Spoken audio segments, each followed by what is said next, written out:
This week, after the Taliban seized complete control of Afghanistan, a spokesman for the group claimed, quote, "There will be no violence against women and no prejudice against women will be allowed." No one believed him. After the Taliban was driven from power in late 2001, Afghan girls were allowed to attend school and women came out of the shadows, becoming doctors, lawyers, and political leaders.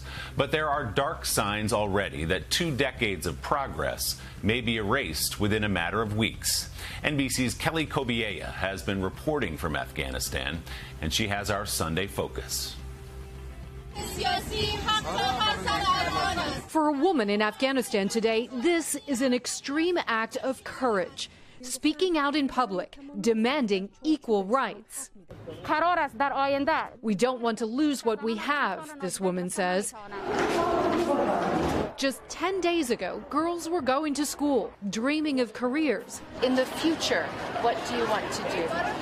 I'm a doctor. A doctor? I am dentist. Dentist? But even then, their principal was worried.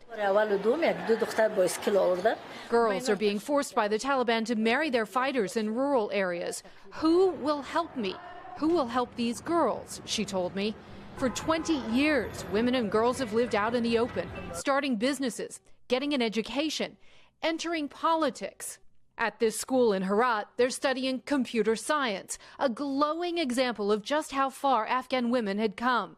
But today, they are hopeless and they don't know what's the future going to look like to them. Fareshta Furrow is the school's founder. She says they're keeping girls away for their own safety. I'm certainly very worried about the future of women and education. I don't know what's going to be the Taliban rules, but when you look back at what they've done, you won't have any hope to think that this time they might be different. The founder of the country's only boarding school for girls tweeted she's burning student records to protect them and their families, she said. The Taliban leadership is trying to show the world they've changed, allowing a female journalist to interview a Taliban spokesman live last week. But the reality is different. This journalist says she was told she can't work anymore. "I'm asking the world to help me because my life is in danger," she said. Thousands of women and girls are either trying to get out or are in hiding. But there is a sliver of hope. Afghanistan has one of the youngest populations in the world. 63% are under 25. They don't remember the Taliban. And many say they're ready to fight to keep what they have.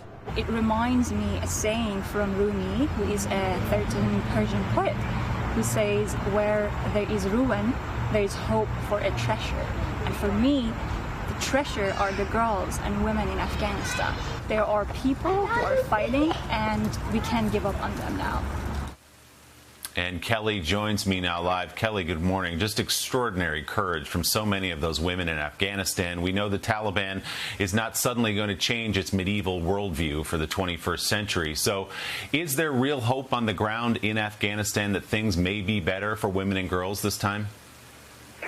Well, there's hope that women can fight. I think that's for sure. But when you look at what the Taliban is saying right now, the political leadership is saying that there's a place for women in Afghan society and girls in education according to Islamic law and our cultural values. Well, what does that mean? In the past, the Taliban have shown that that means that women can not work, that they can only hold certain roles in society, that in the household they have to be accompanied by men anytime they're in public. They have to cover their faces.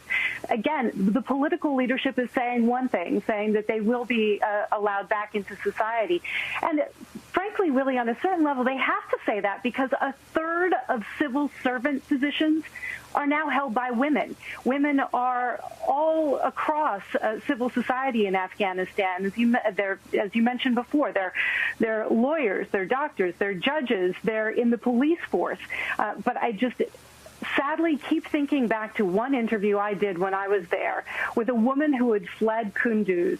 She worked in the courthouse in Kunduz, and she said she fled to Kabul because she was afraid of the Taliban.